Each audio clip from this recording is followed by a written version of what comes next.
ನಿನಗೆ ನಾನು ಮೋಸ ಮಾಡಿಬಿಟ್ಟೆ. ಯಾಕೆ ಸ್ವಾಮಿ? ನಾನು ಸುಳ್ಳು ಹೇಳಿದೆ. ಹೇಳಲಿಕ್ಕೆಲ್ಲ ವಿಶ್ವಾಸ ಉಂಟು.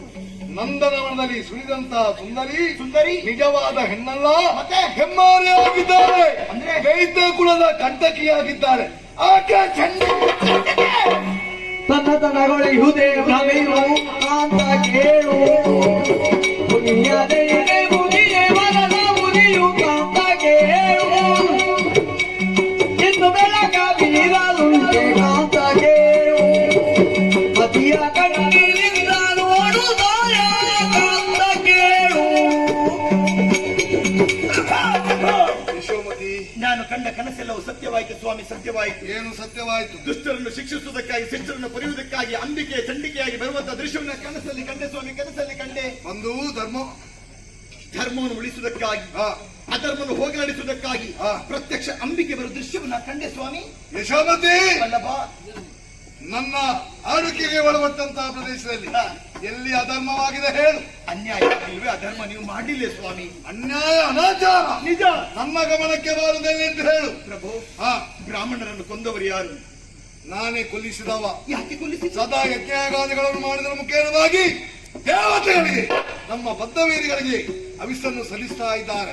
ಅಂತವರ ತಲೆಯನ್ನು ಹೇಳಿದವ ನಾನು. ಆ ಪಾಪದ ಬ್ರಾಹ್ಮಣ ಮಕ್ಕಳನ್ನು ಕೊಂದಿದ್ದೀರಲ್ಲ ಸ್ವಾಮಿ, ಯಾಕೆ ನಿಮಗೆ ಸೇಡು? ಇಂದಿನ ಮಕ್ಕಳೇ ಮುಂದಿನ ಜನಾಂಗ, ಅವುಗಳ ಬೀಜ ಉಳಿಯಬಾರದು. ಅದಕ್ಕಾಗಿ ಬ್ರಾಹ್ಮಣ ಸ್ತ್ರೀಯರನ್ನು ಕೊಂದಿದ್ದೀರಲ್ಲ ಸ್ವಾಮಿ, ಸ್ತ್ರೀ ಹತ್ಯೆ ದೋಷ ನಿಮಗೆ ಬರುವುದಿಲ್ವೇ? ಅವರಿಂದಲೇ ಸಂತಾನ ವೃದ್ಧಿ ಆಗುವುದು. ಆದ್ದರಿಂದ ಮೂಲದಿಂದಲೇ ಕಿತ್ತೆ ಅವರಿಂದ ನಿಮಗೆ ಸಮಸ್ಯೆ ಆಗಿರ್ಬೋದು ಸ್ವಾಮಿ. ಕಾಳಿಕಾದೇವಿಯ ಗುಡಿಯನ್ನು ಪುಡಿ ಪುಡಿ ಮಾಡಿದ್ದೀರಲ್ಲ, ಹೌದು. ಇದರಿಂದ ಏನು ಲಾಭ? ಅದೆಲ್ಲ ನನ್ನ ಅಧಿಕಾರದಲ್ಲಿ ಒಳಗೊಳ್ಳಬಾರದು. ಅಂದ್ರೆ ನಾನೇ ದೇವರು, ಪ್ರಭು. ನನ್ನ ಹೊರತಾಗಿ ಇನ್ನೊಬ್ಬರನ್ನು ಪೂಜೆ ಮಾಡಬಾರದು ಸ್ವಾಮಿ. ನೀವು ತಿಳಿದುಕೊಂಡದ್ದು ಹೇಗೆ? ಬಂದವಳು ಸಾಮಾನ್ಯದವಳು ಅಲ್ಲ ಸ್ವಾಮಿ, ಜಗದ ಮಾತೆಯವಳು, ಜಗದ ಮಾತೆ. ಮಾತೆಯಾದ ನಮ್ಮನ್ನು ಯಾಕೆ ಕೊಲಿಸ್ತಾ ಇದ್ದಾಳೆ ಸ್ವಾಮಿ? ನಾನು ಹೇಳಿದ್ರೆ ನಿಮಗೆ ಅರ್ಥವಾಗುವುದಾದ್ರೆ ನಿಮ್ಮ ಮಧ್ಯೆಯನ್ನು ಕಣ್ಣನ್ನು ತೆರೆದು ಸರಿಯಾಗಿ ಒಮ್ಮೆ ನೋಡಿ, ಸರಿಯಾಗಿ ನೋಡಿ. ಈಗಾಗಲೇ ಕೊಲ್ಲುವುದಕ್ಕೆ ನಮ್ಮವರನ್ನು ಕಳಿಸಿದ್ದೇನೆ. ಈಗ ಸುದ್ದಿ ಬರ್ತದೆ ನೋಡಿ. ಏನಾಗುತ್ತದೆ?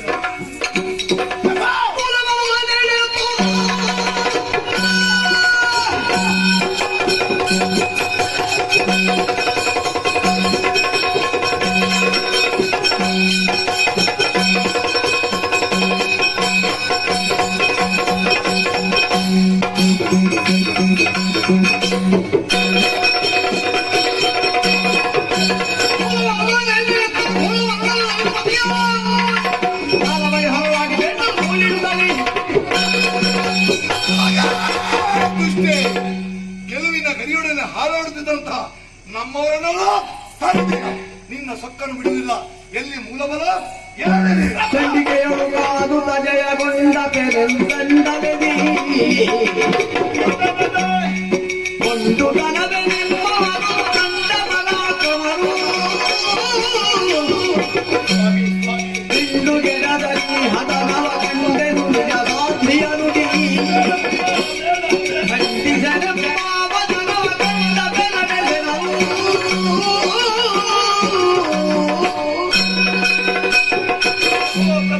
ಯಶೋಮತೀರನನ್ನು ತಡೆಯಬೇಡ, ಅರಗಳಿಗೆ ಸೇರಿಸಬೇಕು. ಆ ದುಷ್ಟರನ್ನು ಕೊಂದೊಪ್ಪಿಸ್ತೇನೆ. ಕೋಪದ ಕೈಯಲ್ಲಿ ಯಾವುದೇ ಕಾರಣಕ್ಕೂ ತಾವು ಬುದ್ಧಿಯನ್ನು ಕೊಡಬೇಡಿ ಸ್ವಾಮಿ. ಆ ವಿವೇಚನೆ ನನಗುಂಟು. ಸ್ವಲ್ಪ ನೀವು ಯೋಚನೆಯನ್ನು ಮಾಡಿ. ಏನು ಯಾವ ಬಲ ಉಂಟಂತ ನೀವು ಹೋರಾಟಕ್ಕೆ ಹೊರಟವರು? ನನ್ನ ಬಲ ನಿಮ್ಮಲ್ಲಿ ಏನಿದೆ ಸ್ವಾಮಿ? ಬ್ರಹ್ಮನವರ ಬಲ ಉಂಟು ಸ್ವಾಮಿ. ವರಬಲ ಎಂದಿಗೆ ಹೋಗಿ ಆಯ್ತು ಸ್ವಾಮಿ. ಅಂದ್ರೆ ಅದೆಲ್ಲವೂ ನಿಮಗೆ ಶಾಶ್ವತವಾಗಿ ಇಲ್ಲ ಪ್ರಭು, ನೀವು ಕಳೆದುಕೊಂಡ ಗಾಯತ್ರಿ ಮಂತ್ರದ ಬಲ ಉಂಟು ನನಗೆ. ಗಾಯತ್ರಿ ಮಂತ್ರವನ್ನು ಬಿಟ್ಟು ವರ್ಷಗಳಷ್ಟೇ ಕಳೆದು ಹೋಯಿತು. ಆ ಮಂತ್ರದ ನಿಮಗೆ ಇನ್ನೇನು ಸಿಗುವುದಕ್ಕೆ ಸಾಧ್ಯ ಉಂಟು ಸ್ವಾಮಿ? ಬಿಟ್ಟು ಆಯ್ತಲ್ಲ, ತಪ್ಪು ಮಾಡಿದಿರಲ್ಲ. ನಿನ್ನ ಪಾತಿವ್ರತದ ಬಲ ಉಂಟು ನನಗೆ. ಪ್ರಭು, ನನ್ನ ಮಾಂಗಲ್ಯವನ್ನು ಮೆರೆಸುವಂತಹ ಕಾಲವಲ್ಲ, ಉಳಿಸುವಂತಹ ಪ್ರಯತ್ನ ಅದಕ್ಕೆ ನಾನು ಮಾಡುತ್ತೇನೆ. ಹೇಗೆ? ನಾನು ಹೋಗುತ್ತೇನೆ. ಶಾಬಾಸ್. ಮುಳ್ಳನ್ನು ಮುಳ್ಳಿಂದಲೇ ತೆಗೆಬೇಕು. ಹೆಣ್ಣಾದ ಆಕೆ ಕಣ್ಣ ಮುಂದೆ ಬಂದಾಗ ಗಂಡು ನೀನು ಕೇಳುವಲ್ಲ, ಹಿಡಿ ಕತ್ತಿ ಅವಳದ್ದು ಸ್ವಾಮಿ. ಅವಳ ತಲೆಯನ್ನು ಕಡಿದಕ್ಕೆ ಹೊರಟವಳು ನಾನಲ್ಲ. ಹಾ. ನನ್ನ ಮಾಂಗಲ್ಯವಾಗಿ ಉಳಿಸಲು ಬೇಡದಕ್ಕೆ ಹೊರಟವಳು ನಾನು. ಬೇಡುವುದಕ್ಕೆ ಹೊರಟವಳು ಮೂರು ಲೋಕದ ಸಾಮ್ರಾಜ್ಞಿ ಆ ದೃಷ್ಟಿಯಲ್ಲಿ ಬೇಡುವುದು. ನಿಜ. ನಾನು ನಿನ್ನ ಸೆರಗಿನ ಮನೆಯಲ್ಲಿ ಬದುಕಬೇಕು. ನಿನಗೇನು ಮತಿಗೆ ಕತ್ತರಿಸಿ ಕೋಮಲೆಯು ನನ್ನ ಮತಿದೇಹದ ಸನೆಗಳು ತಿರುಳ ಧರೆಯು ಹತನಾಗಿ ಕರಗಿಗೆ ಚಿನ್ನ ಓ ಚಿನ್ನ ಸತಿ ಕಟ್ಟು ವೀರ ಗಂಗನ ತೋಳಿಗೆ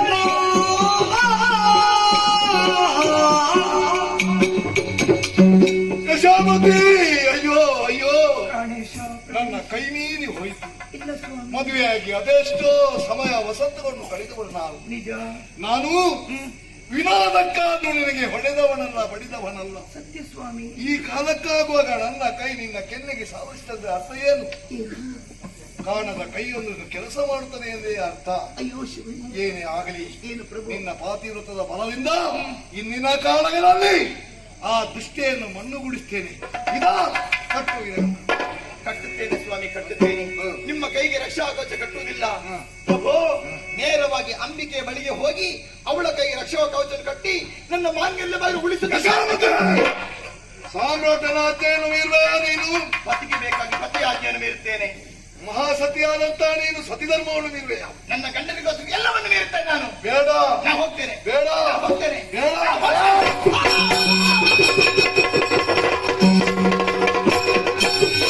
ಕೆನ್ನೀರಿನ ಮಡುವಿನ ನಡು ಕಣ್ಣೀರಿಳಿಸುತ್ತ ಸಖಿಯೋ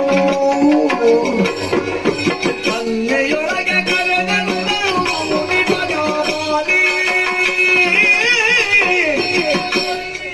ಕನ್ನಯನು ನಡೆಸಲು ಉನ್ನತ ಪದ ಕೊಡಿಸಲಿ ಮಗಳೆಲ್ಲೂ ಮಗನೆಯರಿಕೆಯ ಮೇಲೆನ್ನು ಪ್ರಕಾಶನನು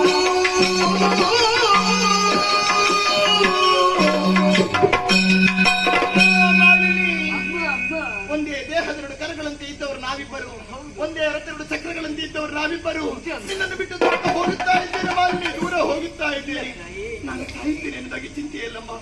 ನನಗೊಂದು ಉಪಕಾರ ಮಾಡ್ತೀಯಾ? ನೇರವಾಗಿ ಜಾಬಾಲಿ ಮನೆಯವರ ಬಳಿಗೆ ಹೋಗು. ಯಶೋಮತಿ ಅಳಿವಾಗಿದೆ, ಅವರ ಗಂಡನಿಗೆ ಮೋಕ್ಷವನ್ನು ಕೊಡಿಸಬೇಕೆಂದು ಕೊನೆಯ ಹರಕೆಯನ್ನು ಹೇಳಮ್ಮ, ಹೇಳು. ಇಲ್ಲ ತಾಯಿ, ನಿಮ್ಮನ್ನು ಬಿಟ್ಟು ಹೋಗಲಾರೆ. ಮಾಲಿನಿ, ನನ್ನ ಆಣೆ ಅಮ್ಮ, ಹೋಗು ಹೋಗು.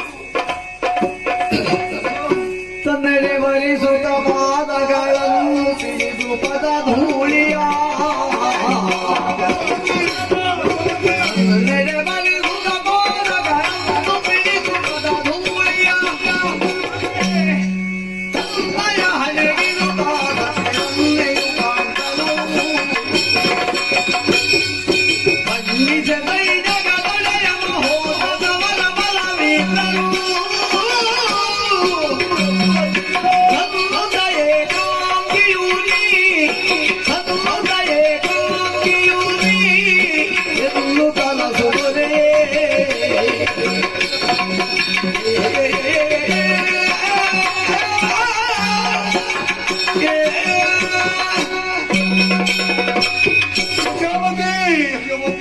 ಪ್ರಾಣೇಶ, ಏನು ನಡೆದು ಹೋಯ್ತು ಚಿನ್ನ?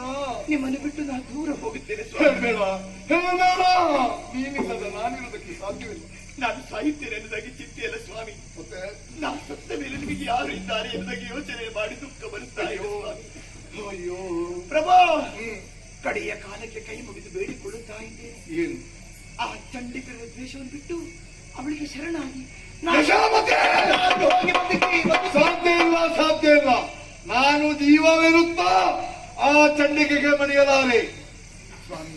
ನೀವಾಡಿದ್ದೇ ಮಾತು, ನಡೆದದ್ದೇ ದಾರಿ. ಆ, ಹಠ ಸ್ವಾರ್ಥ ಯಾವುದೇ ಕಾರಣಕ್ಕೂ ಬಿಡುವವರು ನೀವಲ್ಲ. ತೊಂದರೆ ಇಲ್ಲ ಸ್ವಾಮಿ. ಈಗುಳ್ಳಿ ಯಾರೋ ನನ್ನ ಕೈ ಬೀಸಿ ಕರೆಯುತ್ತಾ ಇದ್ದಾರೆ. ಯಾರು? ಯಶೋಮತಿ, ಬಾ ಬಾ ಬಾ ಎನ್ನುವುದಾಗಿ. ಯಮನಾಪುರಕ್ಕೆ ಬೆಂಕಿ ಹಾಕೇನು? ಸ್ವಾಮಿ, ಆ, ಆ ಲೋಕವನ್ನು ಸೇರುವ ಒಂದು ಮಾತು ನಿಮ್ಮಲ್ಲಿ ಬೇಡಿಕೆ. ಏನು? ಇನ್ನೊಂದು ಜನ್ಮ ಉಂಟು ಅಂತಾದ್ರೆ ಆ, ನೀವೇ ನನ್ನ ಗಂಡ, ನಾನೇ ನಿಮ್ಮ ಹೆಂಡತಿಯಾಗಿ ಹುಟ್ಟಬೇಕೆನ್ನುವುದು ನನ್ನ ಆಸೆ ಸ್ವಾಮಿ, ಕೊನೆಯಾಸೆ. ಅಗುಳ್ಳಿ, ನಿಮ್ಮನ್ನು ಬಿಟ್ಟು ದೂರ ಹೋಗ್ತೇನೆ.